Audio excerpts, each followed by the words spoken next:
नमस्कार दोस्तों, एक बार फिर से आपका स्वागत है एसआर प्लस एजुकेशन में। इस प्लेटफॉर्म के माध्यम से मैं अमित जी आपको क्लास 12th का physics academic level NCERT based पूरा कराने वाला हूँ। और ये हमारा सिलेबस पूरा हो जाएगा अक्टूबर से नवंबर के बीच में।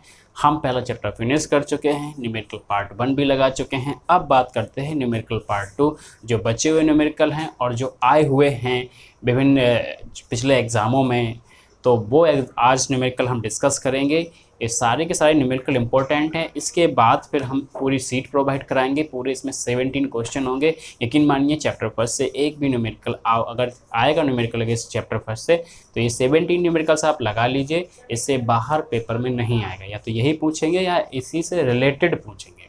ठीक है, तो बिना समय गवाए हम अपने सीधे टॉपिक पर आते हैं। आज का जो सवाल है मेरा, अपने सवाल पे चलते हैं। 9 क्वेश्चन नंबर 9 ये इसलिए है क्योंकि आप 8 क्वेश्चन हम न्यूमेरिकल पार्ट 1 में करा चुके हैं, तो इसलिए अगर आपको ये वाला समझना है तो इसके पहले वाला वीडियो देखना पड़ेगा। उसकी लिंक हम डिस्क्रिप्शन में दे देंगे।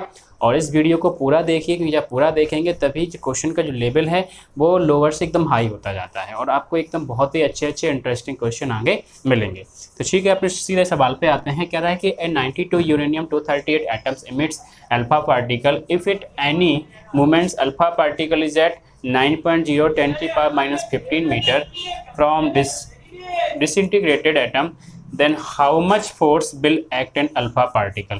कह रहा है कि यदि न्यूक्लियस से अल्फा पार्टिकल इमिट्स हो जाए, उसके बाद फिर न्यूक्लियस और अल्फा पार्टिकल के बीच कितना फोर्स लगेगा। देखो ध्यान से, इमिट्स ऑफ अल्फा हम लिखेंगे। मान लो इमिट्स हो गया of alpha particle of 92 uranium 238 से। अगर मान लो इससे, तो इसमें जो लेफ्ट प्रोटॉन कितने बचेंगे, so left in proton of 92 uranium 238 equal to कितना हो जाएगा, क्योंकि ये प्रोटॉन ये क्या करता है, ये हमारा एटॉमिक नंबर बताता है। एटॉमिक नंबर का मतलब क्या है, प्रोटॉनों की संख्या भी वही होती है। सो 92, क्योंकि जब अल्फा पार्टिकल निकलता है तो कितनी कमी आती है, 2 की कमी आती है। किसमें आती है, एटॉमिक नंबर में। तो 92 माइनस के 2 यानी कि कितना बचेगा, 90 प्रोटॉन बचेगा। कितने प्रोटॉन बचेंगे, 90 प्रोटॉन बचेंगे। बस अब सिंपल हो गया। यदि आपको एफ निकालना है सो लेफ्ट इन प्रोटॉन कितने हो जाएंगे, 92 माइनस के 2, क्योंकि अल्फा पार्टिकल निकल गया तो अल्फा पार्टिकल में 2 की कमी आती है प्रोटॉन में, तो 90 बचे। तो अब देखो Q1 पर चार्ज करना, Q1 यानी कि जो हमारा 92 यूरेनियम 238 पर चार्ज कितना हो जाएगा, 90, क्योंकि 2 तो निकल, एक अल्फा पार्टिकल निकल गया, तो अब वहाँ पर कितने बचे होंगे, 90 प्रोटॉन बचे। जब 90 प्रोटॉन बचे तो 90 प्रोटॉन और प्रोटॉन पर चार्ज कितना होता है, 1.6 और 10⁻⁻19 कूलम। ऐसे ही Q2 कौन था हमारा, अल्फा पार्टिकल। Q2 कौन सा है हमारा, अल्फा पार्टिकल। जब अल्फा पार्टिकल हमारा Q2 है तो उसमें कितना चार्ज होगा, अल्फा पार्टिकल पे कितना होता है, 2 × 1.6 × 10⁻⁻19, क्योंकि 2He4 होता है इसका फॉर्मूला। Q1 हो गया। Q2 R कितना दिया गया है, डिस्टेंस देखो ध्यान से, ये R दिया गया है। कितना दिया गया है, 9.0 10⁻⁻15 मीटर। Q1 Q2 हो गया और R हो गया। अब देखिए फोर्स निकालना है, तो F इज इक्वल टू, देखो ध्यान से, कितना कर देंगे हम लोग, 1/4πε0 Q1 Q2 upon R²। Simple हो गया। क्या करेंगे, वैल्यू रख दीजिए 9 × 10⁹ Q1 कितना दिया गया है, 90 × 1.6 × 10⁻⁻19 एंड देन Q2 कितना दिया गया है, ये दिया गया है 2 × 1.6 × 10⁻⁻19 अगेन अपॉन R²। कितना रख देंगे बेटा, 9 × 10⁻⁻15, ये तो R है, स्क्वायर लगा तो एक बार और वैल्यू लिख देंगे, 9 × 10⁻⁻15। चलिए देखते हैं, 9 से 9 कैंसिल हो जाएगा कि नहीं हो जाएगा। अब ये देखिए 9 10 जा 90, तो अब केवल 10 का कॉन्सेप्ट बचा हुआ है। और यहाँ पर क्या है, 16 भी है और ये भी 16 है और ये भी 2 है। तो देखिए ध्यान से कैसे होगा, F इज इक्वल टू, अब सबसे पहले तो हम ये देख लेते हैं, 1.6 और 2 का मल्टीप्लाई कराएंगे तो कितना हो जाएगा, 1.6 और 2 का 16 2 जा 32, तो 3.2 × 1.6 इंटू, अब 10 की पावर देखते हैं। तो वैसे 15 माइनस का 15 हो गया टोटल 30, ऊपर कितना बन रहा है, माइनस का 19 और माइनस का 19 38, यानी कि कितना बचेगा 10 की पावर -8। 10 की पावर -8 के बाद 10 की पावर 9 ये है, 10 की पावर 9 और 10 की पावर -8 कितना हो जाएगा 10, और 10 के बाद एक 10 और है, 10 10 जा 100, तो ये कितना आ जाएगा 100। तो देखो कितना आ रहा है answer, f is equal to 16 2 जा 32 का 2 कैरी 3, 16 3 जा 48, 49 50 और 51, तो ये हो जाएगा 51, और 2 जीरो बढ़ जाएंगे, पॉइंट लगा दीजिए 2 जीरो बाद ये, तो हमारा आ जाएगा f is equal to 512 newton. कितना आ जाएगा 512 न्यूटन। ठीक है, देखिए अगला क्वेश्चन ये रहा स्क्रीन पे, आप थोड़ा सा इस क्वेश्चन को पढ़ लीजिए 1 मिनट, फिर इस क्वेश्चन को करते हैं। देखो मैं पढ़ देता हूँ। A torque of 9 × 10⁻⁻² newton metre. Torque यानी किससे रिप्रेजेंट करेंगे, टाउ से। चलो सॉल्यूशन करते हैं। तो टाउ कितना दिया गया है 9 × 10⁻⁻² न्यूटन मीटर। ठीक है, electric dipole of length 4 centimetre, length का भी यूज बाद में करते हैं। When placed in uniform electric field of this, तो E is equal to 10⁴ newton per coulomb, ये इलेक्ट्रिक फील्ड हो गई। At an angle 30 degree, theta कितना हो गया हमारा 30 डिग्री हो गया। अच्छा, कैलकुलेट द डाइपोल मूवमेंट, और निकालना कितना डाइपोल में P इज इक्वल टू आपको निकालना है। कुछ याद आया, ये वाला कराया था जिसका डेरिवेशन, एक डेरिवेशन कराया था हमने, tau is equal to PE sin theta. कितना क्या, tau is equal to PE sin theta, तो आप लगा दीजिए formula, tau is equal to PE sin theta. तो अगर आप P निकालना है तो P इज इक्वल टू क्या बन जाएगा, tau upon E sin theta. Now put the value of tau, what is the tau, 9 × 10⁻⁻²। So 9 × 10⁻⁻² upon E कितना दिया गया है 10⁴ इंटू साइन थीटा, यानी कि साइन 30, क्योंकि 30 क्यों रखा, थीटा कितना दिया गया था 30। अब बहुत ही ईजी बन गया क्वेश्चन, कैसे देखो ध्यान से, 10⁴ को आप ऊपर ले जाइए तो 9 × 10⁻⁻6 बन गया। साइन 30 की वैल्यू होती है 1/2, जब 1/2 रखेंगे तो 1 यहाँ पर 2 यहाँ पर हो जाएगा, 9 2 हो गया 18 × 10⁻⁻6, लेकिन आंसर कितना आ रहा है 1.8, क्योंकि अभी देखो पॉइंट कहीं दिख रहा है, नहीं दिख रहा है, इसका मतलब पॉइंट कहाँ पर है, यहाँ मान के चलते हैं। पॉइंट को जैसे ही एक डिजिट लेफ्ट मूव कराएंगे तो आपने 18 को 1.8 कर दिया, यानी कि छोटा कर दिया। अपनी मर्जी से छोटा करेंगे तो यहाँ पावर बढ़ानी पड़ेगी, जब आप 10 का मल्टीप्लाई कराना पड़ेगा, 10 का मल्टीप्लाई कराएंगे तो एक 10 की पावर कितना बन जाएगा 5, तो ये 5 बन गया। ठीक है, तो ये हमारा आंसर आ जाएगा 10⁵ कूलम इंटू मीटर।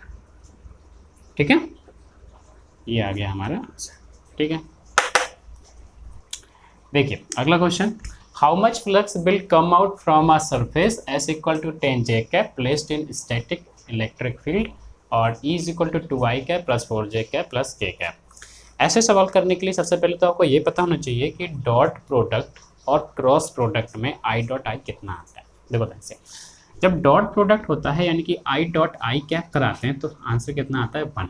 क्यों आता है, क्योंकि डॉट प्रोडक्ट में हमने, तो I डॉट I कितना आता है 1। अच्छा, क्यों आता है, क्योंकि मैंने बताया था कि जब वेक्टर हम पढ़ा रहे थे तो हमने लिखा था, जैसे मान लो 5 बराबर क्या था वेक्टर E डॉट S, जब वेक्टर हटाते थे तो क्या आता था E S cos थीटा, और cos थीटा डॉट प्रोडक्ट में ऐसा I डॉट I, तो मतलब कि एक ही एक्सेस है, I के ऊपर I, तो एक एक्सेस है, एक एक्सेस है तो पैरेलल लाइन से, पैरेलल लाइन से तो एंगल कितना बनता है 0, cos 0 का वैल्यू कितना होता है 1, इसलिए I डॉट I कितना आ रहा है 1। यदि आपको J डॉट J कराएंगे वो भी कितना आएगा 1, K डॉट K कराएंगे तो वो भी कितना आएगा 1, लेकिन यदि I का आप J के साथ कराएंगे तो वो कितना आएगा 0। क्यों आएगा, क्योंकि I कैप और मान लो एक ये I कैप है और ये J कैप है, दोनों के बीच में कितना एंगल बन रहा है 90 डिग्री बन रहा है, और जब 90 डिग्री बन रहा है तो cos जब आएगा तो cos 90 कितना होता है 0, इसलिए ये चीज़ ध्यान रखना, इस सवाल में इसकी ज़रूरत पड़ेगी। ठीक है, अब देखो ध्यान से, अब क्या कह रहा है क्वेश्चन देख लेते हैं। कह रहा है कि आपको फ्लक्स बताना है, simple, phi is equal to क्या होता है वेक्टर E डॉट S, यानी कि आपको डॉट प्रोडक्ट कराना है वेक्टर्स का, तो E कितना दिया गया है 2I cap plus 4J cap plus 7K cap. ठीक है, इसका डॉट प्रोडक्ट कराना है किसके साथ 10J के साथ, 10J के साथ। देखो ध्यान से, हम क्या करेंगे डायरेक्ट इसके साथ करा देंगे, क्यों, क्योंकि यदि आप I का J के साथ कराएंगे तो I डॉट J कितना मिलेगा 0 मिलेगा, फिर 10 का 20 भले ही हो जाएगा लेकिन मल्टीप्लाई 0 होगा तो वो 0 ही हो जाएगा, इसलिए J का J के साथ डायरेक्ट करा लीजिए। जब आप डायरेक्ट इसको कराएंगे, नहीं समझ में आया तो हम अच्छा पूरा कर देते हैं, लो आपसे रो मत। ठीक है, 2 इंटू 10 आई डॉट जे मिला, plus 10 into 4 J dot J cap, plus 10 7 जा 70, तो 10 इंटू 7 के कैप डॉट जे कैप। ठीक है, अब आई जे है तो क्या मिलेगा 0, तो ये भी 0, प्लस ये हो जाएगा 40, जे डॉट जे 1 हो जाएगा, 40 इंटू 1 प्लस 0 आ गया 40 यूनिट। Question finish. 40 यूनिट है, और ये क्वेश्चन इतना इंपॉर्टेंट है कि 13 में भी, 14 में भी और 17 में रहता है।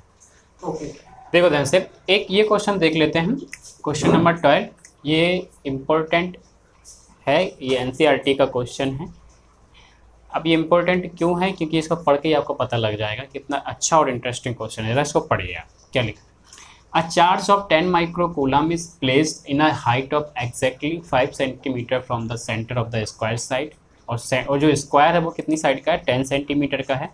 इसके सेंटर से 5 सेंटीमीटर हाइट पर एक चार्ज रखा है, और पूछा है आपसे कि बताइए कि स्क्वायर से निकलने वाला इलेक्ट्रिक फ्लक्स कितना होगा। ठीक है, हम जानते हैं जब भी इलेक्ट्रिक फ्लक्स की बात कर रहे हैं तो गॉसेस ने क्या बताया था, गॉसेस सर ने ये बताया था गॉसेस कि जब क्या करिए आप किसी भी जब इलेक्ट्रिक फ्लक्स निकालना है तो उस सरफेस को एक गॉसियन सरफेस बना लीजिए।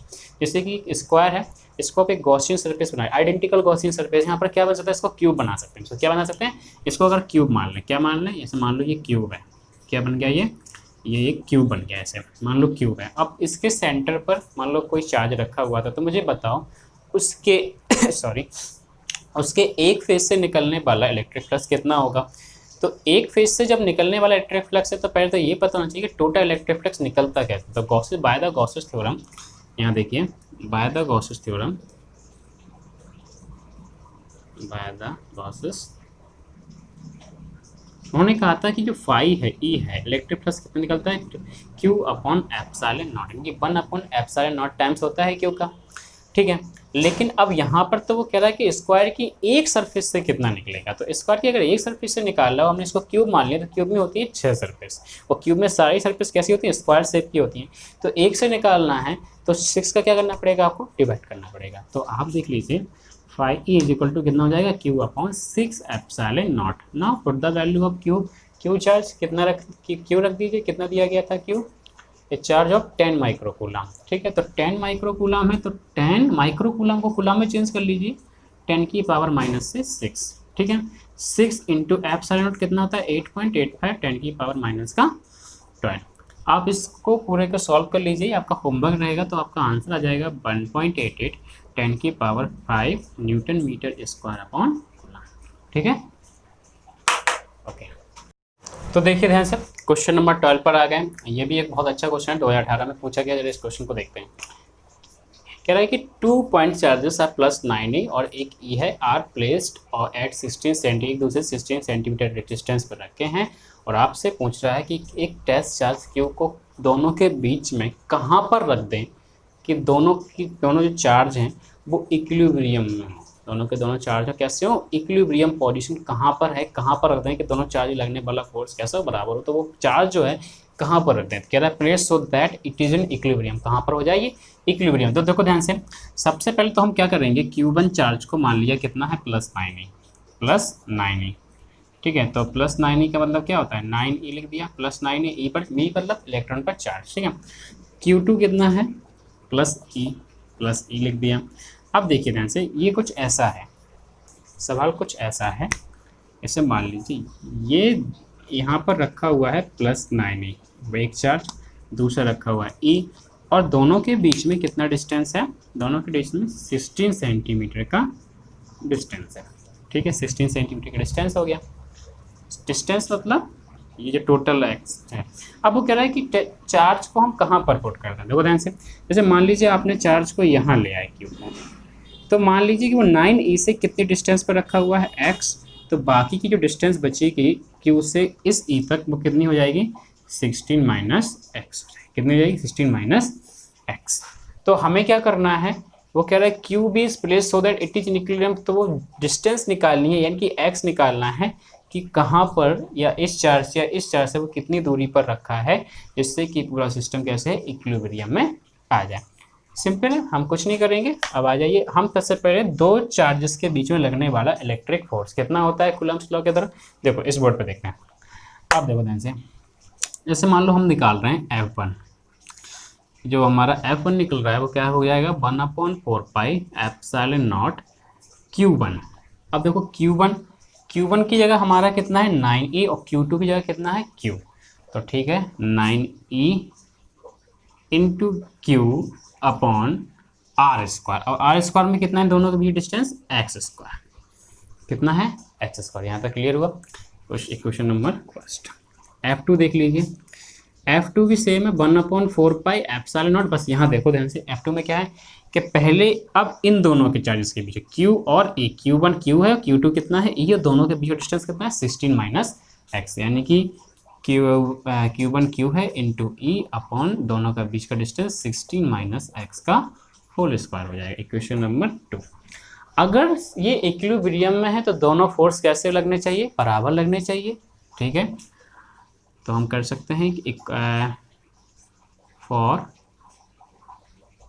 इक्विलिब्रियम पोजीशन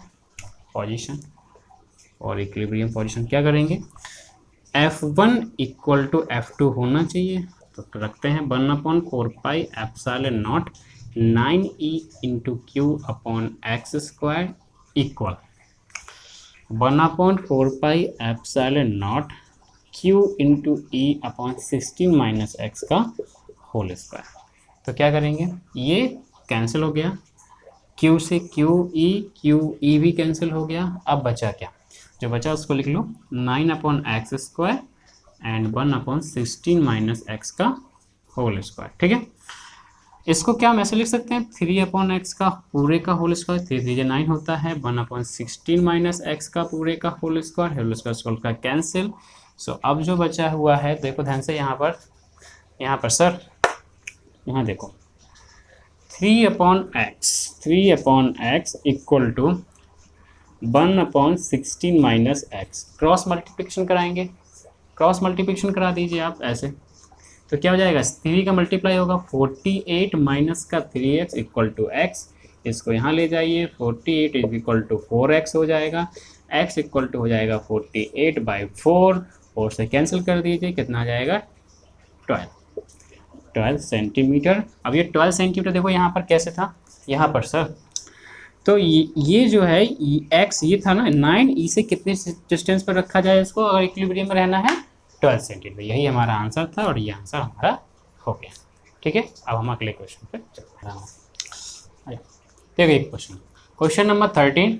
अब इस क्वेश्चन को थोड़ा सा आप लोग ध्यान से देखिएगा, क्योंकि क्वेश्चन जो है आपको देख भले ही छोटा रहा है, लेकिन क्वेश्चन थोड़ा सा सॉल्यूशन जिसका है वो लेंथी है। तो ध्यान से देखिएगा, वरना सावधानी हटी दुर्घटना घटी। ठीक है, करते हैं इसको, सॉल्व करते हैं। Two positive charges which are at 0.1 metre distance mutually repel each other. Repel से मतलब क्या है, रिपेल का मतलब ये कि दोनों पॉजिटिव चार्ज है, और पॉजिटिव को क्या भी रहा है। ठीक है, so other with the force of 18 Newton. अगर के बीच में जो फोर्स लग रहा है वो कितना लग रहा है 18 न्यूटन का फोर्स लग रहा है, लगने दो। If sum of charges is 9 microcoulomb. इसको ध्यान देखना कि जो सम ऑफ चार्जेस है, यानी कि सम ऑफ है दोनों चार्जेस को कितना दिया गया 9 माइक्रोकूलम। 9 माइक्रोकूलम 9 इंटू 10⁻⁻6 कूलम बन जाएगा। ठीक है, then find the separate value. बस इतना कह दिया, इतने में देखो क्या है Q1 और Q2 आपको अलग अलग निकालना है। अब अलग अलग कैसे निकालेंगे, जब तक एक Q1 पता नहीं होगा तो Q2 कैसे आएगा, समझ गए। तो अब अलग अलग निकालने के लिए हमें क्या करना पड़ेगा, सब आइए समझते हैं। सबसे पहले लगाते हैं दोनों चार्जेस के बीच लगने वाला इलेक्ट्रोस्टैटिक फोर्स। तो F इज इक्वल टू कितना होता है 1/4 पाई एप्सिलॉन नॉट को हम डायरेक्ट लिख दें 9 इंटू 10⁻9। किसी भी प्रॉब्लम नहीं होनी चाहिए, क्योंकि उसकी वैल्यू तो 9 इंटू 10⁻9 क्यू, ये तो हो गया 1/4 पाई एप्सिलॉन नॉट। और Q1 Q2 तो ये लिख दिया हमने Q1 Q2 upon R square. दोनों के बीच का डिस्टेंस कितना था, ये देखो ये लिखा हुआ विच आर एट 0.1 मीटर। तो हम यहाँ पर एक और वैल्यू लिख लीजिए 0.1 मीटर। आ जाओ, तो 0.1 मीटर इंटू 0.1 मीटर, 2 बार। क्यों 2 बार, 2 बार क्यों, और फोर्स कितना 2 बार इसलिए कि आर स्क्वायर होता है।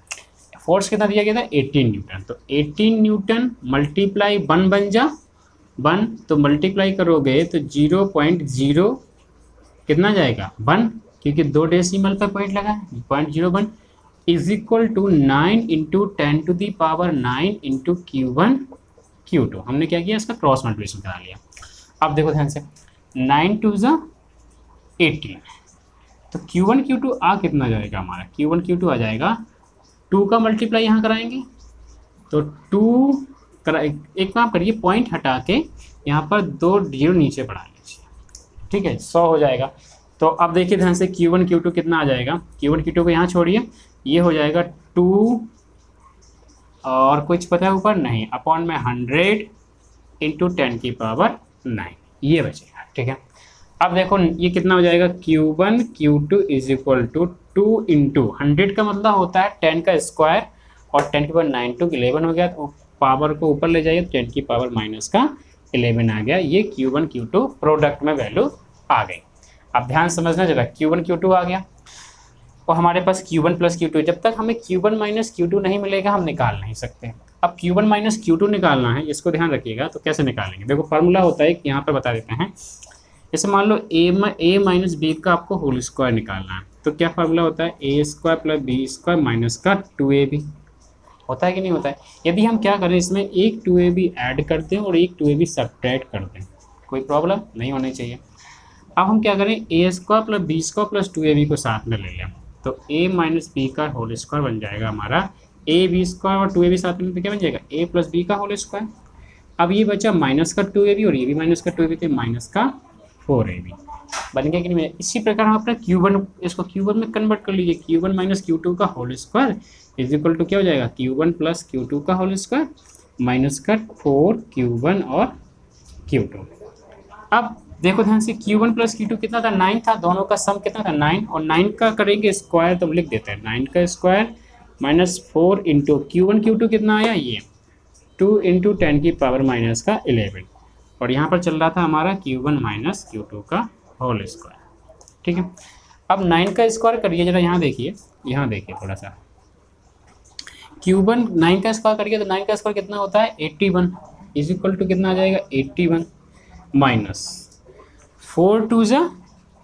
अब देखो ये जो 9 हमने रखा क्या है, 9 माइक्रो कूलम है, सॉरी, तो माइक्रो कूलम पहले पूरा वैल्यू रख दें, वरना आप लोग टेंशन हो जाएगा। 9 का स्क्वायर तो रख रहे हैं, तो हम किसका स्क्वायर करेंगे 9 इंटू 10 की पावर माइनस 6 का होल स्क्वायर करेंगे, कूलम में चेंज करके रखते हैं। अब देखिए 9 9 जा 81, तो 81 इंटू 10 की पावर माइनस के 12 माइनस 4 टू जा 8 और इंटू 10 की पावर माइनस का 11। मैंने क्या बताया, यहाँ देखो ध्यान से 81 है, अभी हम कुछ कॉमन नहीं ले सकते, लेकिन हम क्या कर सकते हैं, इसको -12 बनाने, क्योंकि -12 अगर इसको बना ले तो कॉमन मिल जाएगा।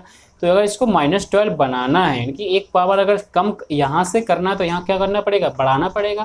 तो यहाँ 8 का क्या करना पड़ेगा 80, 10 से मल्टीप्लाई करा दिया, अब 10 से डिवाइड कराओगे तो ये 10 की पावर कितना आ जाएगा माइनस का 12। आप कॉमन ले लीजिए 10 की पावर माइनस का 12 कितना बचेगा 81 माइनस 80, सब्ट्रैक्ट करेंगे 1 आएगा, तो 10 की पावर माइनस का 12 आएगा, वो भी किसके बराबर, Q1 माइनस Q2 के होल स्क्वायर के बराबर।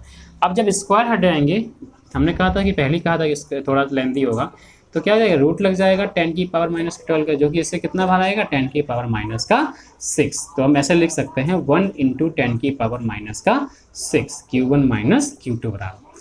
अच्छा 1 और 10 की पावर माइनस क्या होगा, अगर इसको माइक्रो कूलम में आंसर आया, क्योंकि माइक्रो कूलम में वैल्यू रख दी थी, कूलम में सॉरी वैल्यू रख दी थी, तो ये कितना आया 10 की पावर माइनस 6 आया। तो हम इसको बोल सकते हैं Q1 minus Q2 is equal to 1 micro coulomb. बोल सकते कि नहीं बोल सकते, बोल दिया। अब हमारे पास Q1 प्लस Q2 कितना था, Q1 प्लस Q2 कितना था 9 माइक्रो कूलम, तो Q1 प्लस Q2 कितना था 9 माइक्रो कूलम। चलो देखते हैं, ये कैंसिल आउट हो जाएंगे, ऐड करने पर Q1 प्लस 2Q1 मिलेगा is equal to 10 micro coulomb. तो Q1 हमारा कितना बन जाएगा 5 माइक्रो कूलम। जब Q1 5 है तो Q2 कितना हो जाएगा, ये दोनों अगर 9 थे तो ये हो जाएगा 4 माइक्रो कूलम। ठीक है, इस प्रकार ये वाला क्वेश्चन भी यही आंसर आ रहा है Q1 और Q2, और ये बहुत इंपॉर्टेंट क्वेश्चन है, थोड़ा सा लेंथी है लेकिन ईजी। ठीक है, अब देखेंगे, देखो ध्यान से ये क्वेश्चन देख लेते हैं थोड़ा सा। Electric field E is equal to कितना दिया गया है, electric field E is equal to दिया गया है 2xi कैप, यानी किस डायरेक्शन में है 2x है आई कैप यानी कि एक्स एक्सेस पे है, ठीक है। मतलब कि मान लो अगर ये एक्सेस हम देखें ध्यान से, ये देखो एक्स एक्सेस बनी है, ये बाई एक्सेस है, जो आपकी साइड आ रही है वो जेड एक्सेस है, और ये जो क्यूब बना है ये कौन सी साइड का क्यूब है, ए साइड का क्यूब है। तो find the volume of charge inside, find the क्या रहा है, वैल्यू ऑफ, वॉल्यूम नहीं सॉरी, वैल्यू ऑफ चार्ज का वैल्यू निकालना है कि क्यू निकालना है आपको, and the enclose electric flux with in the cube, और आपको क्या निकालना है, इलेक्ट्रिक फ्लक्स भी निकालना है जो कि विद इन द क्यूब, जो क्यूब से निकलेगा, क्यूब से कितना फ्लक्स निकलेगा। तो देखो ध्यान से, अब यहाँ से अगर आप फ्लक्स निकालने की बात कर रहे हो तो मुझे बताओ फाई इज इक्वल टू कितना आता है, phi is equal to formula होता है वेक्टर ई डॉट ए, ए मतलब सरफेस एरिया या ए बोल रहे हैं एरिया कुछ भी, ठीक है। अब क्यूब का, अब यहाँ पर जरा देखना, क्यूब की किसी एक सरफेस से ही निकालेंगे, तो यहाँ से अगर मान लीजिए कोई चार्ज रखा हुआ है तो एक्स एक्सिस, फील्ड किस डायरेक्शन में जा रही है, एक्स एक्सिस पे, तो कॉज 0 का वैल्यू कितना होता है, 1 होता है, लेकिन कॉज 90 का वैल्यू कितना होता है, 0 होता है। यानी कि ना तो फ्लक्स बाई एक्सिस से जाएगा और ना ही फ्लक्स जेड एक्सिस जाएगा, जाएगा कैसे, केवल एक्सिस के राइट साइड जाएगा और एक्स एक्सिस के किस साइड जाएगा, लेफ्ट साइड जाएगा। तो जब राइट साइड जाएगा तो एंगल कितना बनेगा, 0 बनेगा, क्योंकि एक्स एक्सिस भी इसी डायरेक्शन में निकाल रहे हैं हम। मान लो ये दीवार लगी है, ये दीवार लगी और ये यहाँ पर चार्ज है, तो इस साइड से कितना निकलेगा, और इलेक्ट्रिक फील्ड डायरेक्शन है, तो यहाँ से देखो कॉज कितना बनेगा, ई का भी डायरेक्शन में यही है, और सरफेस वेक्टर भी क्या है, ये सरफेस वेक्टर का भी डायरेक्शन, तो एक तो कॉज 0 बनेगा। लेकिन हम कहें इस दीवार से लेफ्ट साइड और चार्ज यहीं रखा है, तो लेफ्ट साइड में कितना है, तो अब एंगल कितना बन जाएगा, 180 बन जाएगा। कितना एंगल बन जाएगा, 180 बन जाएगा। सो देखो ध्यान से, अब फाई इज इक्वल टू हमें क्या करना है, हमें निकालना है phi is equal to E ए, जब इसको हटाएंगे तो फाई इज इक्वल टू हो जाएगा ई ए कॉस थीटा। तो एक बार क्या करना है हमको, थीटा 0 लेना है, और दूसरी बार क्या लेना है, थीटा 180 लेना है। तो देखो जैसे phi equal to E A cos 0 लेते हैं, कॉज 0 लेते हैं राइट साइड के लिए, किसके लिए लेते हैं, फ्रॉम फॉर राइट साइड से कितना फ्लक्स निकलेगा, राइट साइड, क्योंकि देखो अपर से नहीं जाएगा, लोअर साइड से नहीं जाएगा, या तो वो राइट साइड से निकलेगा और लेफ्ट साइड से। अपर से क्यों नहीं आएगा, क्योंकि वहां पर कितना एंगल बन रहा है, cos 180 बन रहा है, ठीक है। ऐसा एक क्वेश्चन, ऐसा एक डेरिवेशन था, इसे हमने पिछले लेक्चर में बताया था, ठीक है। अगर आप देखेंगे पिछले वाली वीडियो लेक्चर तो आपको एक चीज़ अच्छे से क्लियर हो जाएगी वहाँ पर, ठीक है। अब सवाल ये उठता है, सर हम तो निकाल रहे थे, तो ई कितना था, 2x था बेटा, और ए कितना था, एक मतलब एरिया, और एक सरफेस से तो निकल रहा है, क्यूब की इस वाली दीवार से राइट साइड की, और सर पे जब दीवार है, क्यूब है, तो क्यूब की जो दीवार होती है वो सारी स्क्वायर शेप में होती है, स्क्वायर का एरिया कितना होता है, a इंटू ए, तो ये कितना बन जाएगा, a इंटू ए, और cos 0 की वैल्यू कितनी होती है,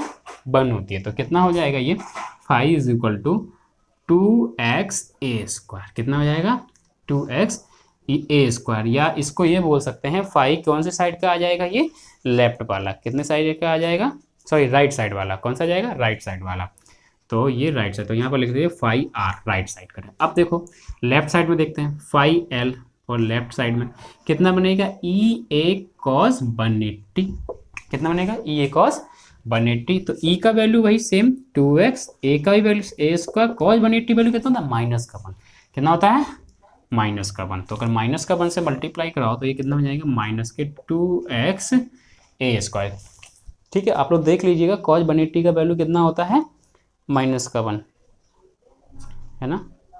लेकिन यहाँ पर एक चीज़ गड़बड़ कर रहे हैं, थोड़ा रोकना वीडियो है। तो ये कितना आया, माइनस की 2x ए स्क्वायर। अब बहुत इंपॉर्टेंट बात है, यहाँ पर देखो फिगर में, यहाँ से निकाल रहे थे ना चार्ज, हमने यहाँ पर रखा था ना क्यू का, तो मुझे बताओ राइट साइड वाली दीवार तक जाने के लिए फ्लक्स को कितना डिस्टेंस चलना पड़ेगा, इसके बराबर जितना इसका साइड है, तो कितना साइड चलना पड़ेगा, ए जो एक्स एक्सेस है, तो यहाँ पर एक्स की जगह क्या आ जाएगा, ए आ जाएगा, कितना आ जाएगा, ए, तो यहाँ पर रख देंगे 2 इंटू ए स्क्वायर, तो ये होगा, ये तो हो गया 2a क्यूब, कितना हो गया, 2a क्यूब, क्यों, क्योंकि अब फिर से समझ लो, मान लो ये हमारा क्यूब था, और यहाँ ये हमारा क्यूब था, और हम कह रहे हैं कि यहाँ पर कोई चार्ज रखा है और राइट साइड से कितना फ्लक्स निकलेगा, तो राइट साइड से चलने के लिए डिस्टेंस कितना ट्रेवल कर रहा है, वो एक्स डिस्टेंस ट्रेवल कर रहा है, क्यों, क्योंकि इसकी साइड ही एक्स है। अब हम लेफ्ट साइड से कितना जाएगा, तो भाई साहब लेफ्ट साइड में तो कोई एक्स है ही नहीं ना, लेफ्ट साइड तो सीधा डायरेक्ट निकल रहा है ना, तो x बराबर कितना है लेफ्ट साइड के लिए, 0 है, तो यहाँ पर लेफ्ट साइड के लिए x बराबर कितना रखना है, 0, और यहाँ पर x बराबर कितना रखना था, a, ठीक है, क्योंकि वो ए ट्रेवल करेगा तभी तो जीवा से बाहर आएगा। तो अब यहाँ पर जब एक्स बराबर 0 रखेंगे तो माइनस के 2 इंटू 0 इंटू ए स्क्वायर, ये कितना आ जाएगा 0। तो अभी टोटल फ्लक्स नहीं आया। अब देखो निकालेंगे, क्या निकालेंगे, टोटल फ्लक्स। ध्यान, वो वाला कॉन्सेप्ट ध्यान आया। टोटल फ्लक्स कितना निकलेगा, एक तो 0 है प्लस दूसरा कितना निकला 2AQ, 2AQ। तो ये जो फ्लक्स पूछ रहा था फाई बराबर, ये तो हमें मिल गया 2AQ। लेकिन अभी एक चीज़ और पूछ रहा था, वो क्या थी, वो चीज़ ये थी सर कि चार्ज बताओ। तो हम by the Gauss's theorem phi बराबर कितना होता है, फाई बराबर कितना होता है, ये फाई टोटल वाला लगाएंगे, phi total Q upon epsilon naught. तो Q का वैल्यू कितना मिल जाएगा, phi total into epsilon naught. तो फाई का कितना निकला 2AQ इंटू एप्सिलॉन नॉट 8.85 10 की पावर माइनस का 12। मल्टीप्लाई करा दो, ये 2 का इसमें करा दो, बकाया आंसर आ जाएगा आपका। 2 5 या 10 का 0, कैरी 1, 2 8 या 61 17, कैरी 1, 2 8 या 61 17, AQ 10 की पावर माइनस का 12 कूलाम। लेकिन पॉइंट लगा देंगे, ये हमारा क्या हो जाएगा, क्यू चार्ज आ जाएगा। ठीक है, क्यू चार्ज आ गया। एक छोटा सा क्वेश्चन आपके सामने फिर से देख लीजिए। 16 क्वेश्चन आप लोग कह रहे हैं छोटा सा क्वेश्चन, बड़ा है ना। हमने कहा था कि लेवल बढ़ाएंगे, लेकिन करेंगे चुटकियों में। देखो कैसे होता है। Square plane surface having side of 10 centimetre, ठीक है, स्क्वायर है 10 सेंटीमीटर का है, parallel to Y Z plane. इसको समझिए।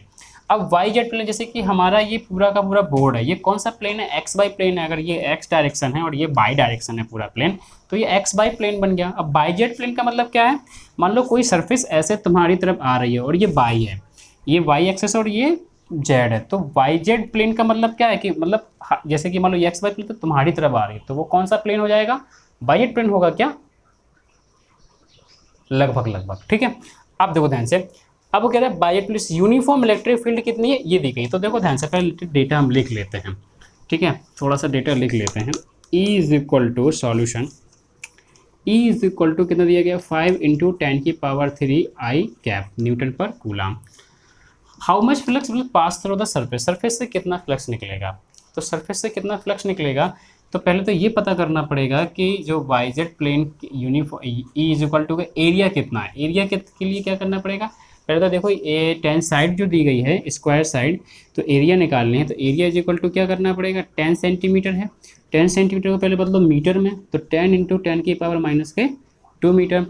और एरिया स्क्वायर का क्या होता है, एरिया करने के लिए इस पूरे का क्या करना पड़ेगा, आपको स्क्वायर करना पड़ेगा। क्या करना पड़ेगा, स्क्वायर करना पड़ेगा। ठीक है, जब आप इसका स्क्वायर कर देंगे तो कितना आ जाएगा, ये 10 मल्टीप्लाई 10 10 जा 10 की पावर -2 और +1, ये तो ये हो जाएगा -1, और -1 का स्क्वायर करेंगे तो 10 की पावर कितना आ जाएगा, -2 मीटर स्क्वायर। ये एरिया बन जाएगा। अब ये किस डायरेक्शन होगा, ये कौन सा कैप होगा, हमको ये देखना पड़ेगा। तो ये होगा हमारा आई कैप। कौन सा होगा, ये आई कैप।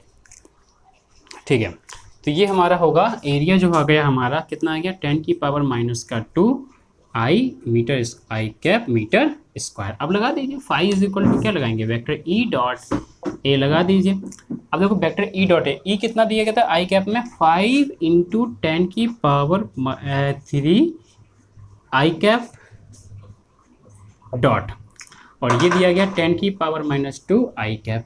तो मैंने क्या बताया था कि आई का डॉट आई के साथ 1 होता है, तो बस करा दीजिए। 10 की पावर -2 का मल्टीप्लाई इसमें होगा तो 5 इंटू 10 की पावर 1 बचेगा, यानी कि 10 बचेगा। और आई डॉट आई कितना होता है, 1 होता है। 5 10 कितना आ जाएगा, 50 आ जाएगा। कितना आ जाएगा, 50। पहला आंसर 50 आ रहा है, newton metre square upon coulomb. ठीक है, अच्छा दूसरा, ये तो 5E आ गया। अब दूसरे केस में क्या कह रहा है कि will pass, how much will flux will pass through the surface हो गया if plane surface makes an angle 30 degree. 30 degree बनाएगा किसके साथ, एक्स एक्सिस के साथ, यानी कि आई कैप के साथ 30 डिग्री बनाएगा। तब इलेक्ट्रिक फ्लक्स कितना होगा, देख लो। 5E अब कितना हो जाएगा, तो क्या लिख देंगे, ई ए कॉस थीटा, और कॉस थीटा कितना है 30, तो ई ए कॉस 30, कॉस 30 लिख दिया। ई कितना निकला, ई और ए, तो ई कितना हमारे पास वही 5 इंटू 10 की पावर 3, ए कितना है 10 की पावर -2, और कॉस 30 का वैल्यू कितना होता है, √3/2, नहीं sin 60। ई ए कॉस 30, तो कॉस 30 की वैल्यू कितनी होती है, √3/2 होती है। लेकिन यहाँ पर थोड़ा सा चेंज करना पड़ेगा। क्या चेंज करना पड़ेगा, अभी देखते हैं। देखो कितना एंगल बन रहा था, एंगल कहाँ गया, 30 डिग्री। थीटा कितना बन रहा है, 30 डिग्री। लेकिन यहाँ पर 30 डिग्री नहीं रखे, कैसे, वो कह रहा है कि एक्स एक्सिस के साथ, ये वाला किस प्लेन के साथ आ रहा है, बाई जेड प्लेन के साथ आ रहा है। मान लो ये हमारी एक्स एक्सिस है, ये कितनी है, एक्स एक्सिस का है, और वो बाई जेड प्लेन के साथ कितना एंगल बना रहा है, 30 डिग्री। अगर ये प्लेन के साथ बना रहा है तो बताओ ये वाला एंगल कितना बचेगा, तो 90 माइनस का 30 इज इक्वल टू 60। तो यहाँ पर हमें कितना रखना पड़ेगा, 60 रखना पड़ेगा, cos 60 रख दिया। आप रख दिए cos 60 का वैल्यू कितना होता है, 1/2 होता है, तो 1/2 रख दिया। अब देखते हैं आंसर के आता है कि नहीं आता है। तो देखिए 5 × 10⁻⁻2 cos 60 sin 60 1/2, ठीक है। अब ये कितना हो जाएगा, 10⁻³ -2, तो 10⁻1 यानी कि 5 10 जब 50, 50/2 कितना हो जाएगा, 25 हो जाएगा। कितना हो जाएगा, 25 हो जाएगा। तो ये हमारा आंसर आ गया 5 और 25 newton metre square upon coulomb. देखो जरा एक चीज़ और क्लियर करते हैं इसमें कि वाई जेड प्लेन कौन सा बनेगा। जैसे मान लो ये हमारा वो एक्स एक्सेस है और ये हमारा बोर्ड बाई है, तो ये एक्स वाई प्लेन हो गया। तो बाई जेड बनेगा, ये देखो बाई प्लेन पे हमने ये फिक्स किया और जेड मतलब तुम्हारी तरफ आता हुआ, ध्यान समझना। तो अगर तुम्हारी साइड कोई लाइन आ रही तो ये जो प्लेन है, ये वाला प्लेन हमारा क्या है, बाई जेड प्लेन। तो वो इसी बाई जेड प्लेन की बात कर रहा था। तो वो क्या, अब जब हमने फ्लक्स निकाला, जब हमने क्या किया, फ्लक्स निकाला, तो फ्लक्स क्या कहता है, square plane having the side of 10 centimetre by parallel to Y Z plane, parallel to Y Z plane, how much flux will pass through the surface, कितना फ्लक्स निकलेगा। तो भाई साहब जी बताओ, ये जो हमारा जो प्लेन बना ये तो बाई जेड प्लेन है। अब जब फ्लक्स निकाला तो हमने ई किस डायरेक्शन में दिया गया था, आई कैप, तो वो किस डायरेक्शन में थी, वो एक्स डायरेक्शन में थी। किसका डायरेक्शन थी, एक्स, मतलब कि ऐसे मान लो ये मार्कर लगा हुआ है ये।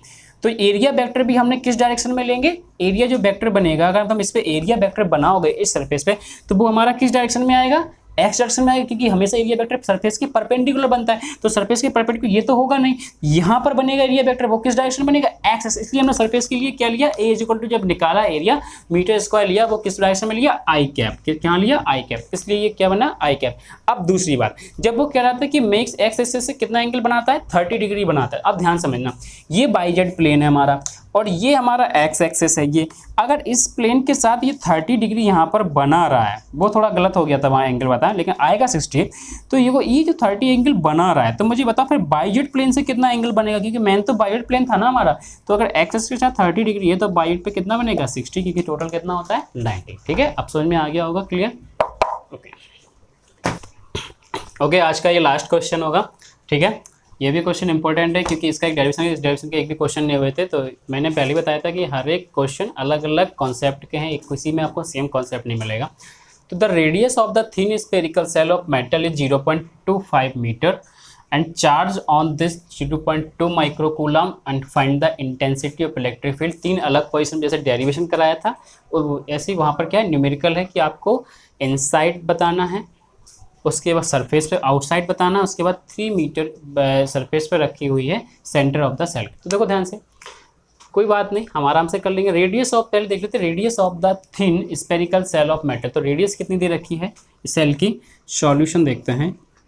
तो जो आर है हमारा सेल का, वो कितना है, 0.25 मीटर। हम सेल बना लेते हैं, ये लो बना लिए सेल, ये जो आर है ये आर, ठीक है। अच्छा, फिर चार्ज, इट इज़ चार्ज कितना है, Q इज इक्वल टू कितना चार्ज रखा हुआ है, 0.2 माइक्रोकूलम, यानी कि 0.2 × 10⁻⁻6 कूलम। ठीक है, ये भी हो गया। अब find the electric field intensity. पहले पॉइंट में क्या कर रहा है, फर्स्ट में कि point is inside the shell. अब बताओ मैंने कितनी बताई थी, फर्स्ट में कह रहा है कि इनसाइड द सेल। भाई साहब ई कितना आएगा, 0 आएगा। क्यों आएगा इनसाइड द सेल, क्योंकि जो चार्ज इसको दिया है सेल को, जब चार्ज दोगे तो वो कहाँ फैल जाएगा, इसकी सरफेस पे फैल जाएगा। जब सरफेस पे फैल जाएगा तो अंदर क्या होगा, चार्ज बचेगा ही नहीं। तो चार्ज जब आएगा नहीं तो E इक्वल टू F/Q0 होता है। चार्ज आएगा ही नहीं तो E बराबर यहाँ पर कितना हो जाएगा, इनसाइड द सरफेस 0। तो पहला क्वेश्चन तो बहुत ईजी तरीके से हो गया। सेकंड देखिए, कह रहा है point outside the shell. Outside का मतलब क्या है कि यहाँ पर रखा हुआ है, बिल्कुल फिक्स सरफेस पे रखा हुआ है। तो सरफेस के लिए फॉर्मूला क्या बताया था, E is equal to 1/4πε0 Q/r²। तो देखो ध्यान से, E is equal to 1/4πε0 Q/r²। ठीक है, तो रखती निकाल लीजिए 9 × 10⁻⁴। अब तो रट गया होगा ना, ये Q कितना है, Q दिया गया है 2 माइक्रोकूलम यानी कि 0.2 माइक्रोकूलम, 0.2 10⁻⁻⁶ आर स्क्वायर यानी कि 0.25। अच्छा देख लीजिए सेंटीमीटर था कि मीटर था, मीटर था तो फिर सेंटीमीटर में चेंज नहीं करना है, तो 0.25 इंटू 0.25 सॉल्व कर लीजिए। अगर नहीं सॉल्व करना आता तो लो हम कर देते हैं, पॉइंट हटाएंगे फिर से 2 जीरो बढ़ाएंगे, पॉइंट यहाँ से भी हटेगा 2 जीरो और बढ़ेगा। ठीक है, अब तो आप इसको सॉल्व कर सकते हैं। ठीक है, तो इसको घर से कर लीजिए, ये आपका होमवर्क आइए, मुझे बताइए कमेंट सेक्शन बॉक्स में कि इसका आंसर कितना आता है। ठीक है, तरीका यही है। अब देखते हैं क्वेश्चन नंबर इसका last part 3rd। Point is outside, point is कह रहा है कि at 3 metre distance from the centre of the that, यानी कि आप 3 सेंटीमीटर की डिस्टेंस पर रखा हुआ है। चलिए देख लेते हैं इसका। देखिए 3 सेंटीमीटर, तो फिर से वही फार्मूला इसका भी बताया था मैंने, आउटसाइड। अब देखो यहाँ से मान लो 3 सेंटीमीटर की डिस्टेंस पर रखा हुआ है। अब 3 सेंटीमीटर डिस्टेंस पर जाहिर सी बात है इससे तो बाहर ही होगा ना, क्योंकि आर कितना था 0.25 था, तो जब 0.25 था तो इससे तो बाहर ही है, तो बाहर रखा है तो क्या बताया था E = 1/4πε0 Q upon small R square कर देते हैं। स्मॉल आर स्क्वायर ये वाई डिस्टेंस जो बाहर रखी, जो कि ऐसे मान लो बना लें फिर से, ये था यहाँ से 3 सेंटीमीटर डिस्टेंस ये आर, फिर यहाँ पे क्या माना था, एक गॉसियन सरफेस मानी थी और इसी वजह से कितना आया था। ठीक है, तो रख दो यहाँ पर भी 9 × 10⁹ इंटू क्यू कितना दिया गया, वही हमारा कितना था क्यू 0.2 माइक्रोकूलम 10⁻⁻⁶ और 0.25 का क्या कर देंगे यहाँ पर स्क्वायर कर देंगे। जब आप लोग इन दोनों क्वेश्चन को सॉल्व करिएगा, मैं आंसर बता देता हूँ कि दोनों के आंसर कितने आ रहा है। एक का आ रहा है 2.88 10⁻4 न्यूटन, यानी कि सेकेंड का आ रहा है 2.88 10 × 10⁻4 न्यूटन पर कूलम, और थर्ड वाले का हमारा शायद आ रहा है 200 न्यूटन पर कूलम आ रहा है, 200 न्यूटन पर कूलम आ रहा है। ओके, ये दोनों क्वेश्चन तरीका यही है, बस आपको सॉल्यूशन से हमने यहाँ तक बता दिया, वो थोड़ा आगे सॉल्व करना है। तो फिर मुझे बताइए, आज आपको उम्मीद करते हैं आप लोगों को मज़ा आया होगा आज की क्लास में, क्योंकि क्वेश्चन थोड़ा सा डिफिकल्ट थे, थोड़ा सा लेवल मैंने बढ़ा रखे। इसके साथ आज मैं कह रहा हूँ कि हाँ पूरा चैप्टर 1 NCERT बेस्ड का चैप्टर 1 फिनिश हो जाता है। हमारा पूरी तरीक़ा से अब फिनिश है चैप्टर 1। अब आपको इसमें कोई भी क्वेश्चन बाहर नहीं जाएगा एग्जाम में, चाहे वो यूपी बोर्ड का हो, CBSE बोर्ड का हो, हिंदी मीडियम का छात्र हो, इंग्लिश मीडियम का छात्र हो, आप इससे इतना पढ़ लीजिए, इतना आपके इनफ है। अगले लेक्चर में मिलेंगे हम आपको नई एनर्जी के साथ, सेकेंड चैप्टर के साथ। तब तक आप हंसते रहिए, मुस्कुराते रहिए और देखते रहिए physics by Amit ji. Stay safe, stay home.